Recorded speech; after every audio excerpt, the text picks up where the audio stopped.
À l'est des côtes africaines, Mayotte est un département français atypique. La population officielle compte près de 213 000 habitants, mais l'immigration clandestine amènerait cet effectif à près du double pour une superficie de 375 m² partagée entre deux îles principales.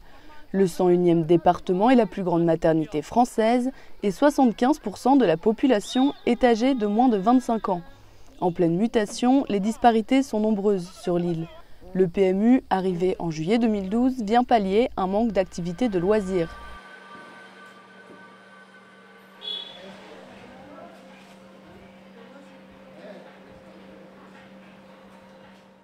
Je pense que le PMU est accueilli assez favorablement. Au départ, les gens voyaient ça comme quelque chose de très technique.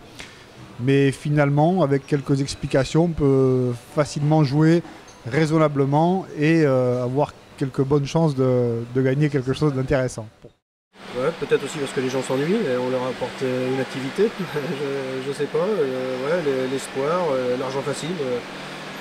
En tout cas, bon, je ne saurais pas vous dire, il faut demander plutôt à un philosophe ça.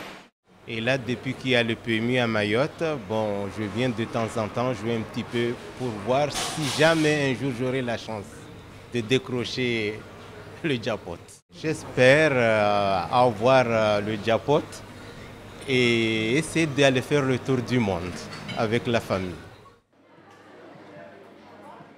Pour les Mahorais, 3 lieux de rendez-vous pour ce premier jeu d'argent sur leur territoire. En Grande Terre, le Mbiwi qui a permis aux habitants d'accéder au pari, c'était en juillet. Mais également le Havana qui a ouvert son établissement aux joueurs en novembre, comme le Tour du Monde, en Petite Terre.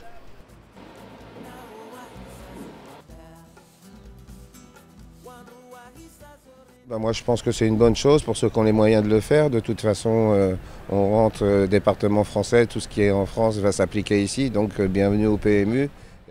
Mahorais, expatriés métropolitains, malgaches, le PMU attire toutes les populations de l'île et représente la mixité culturelle du département.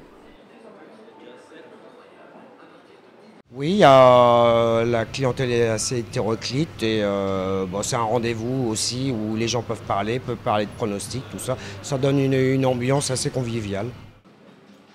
Pour un territoire majoritairement musulman, l'île aux Parfums accueille favorablement le PMU. Les chiffres parlent d'eux-mêmes, les 3 établissements enregistrent en moyenne 600 paris par jour.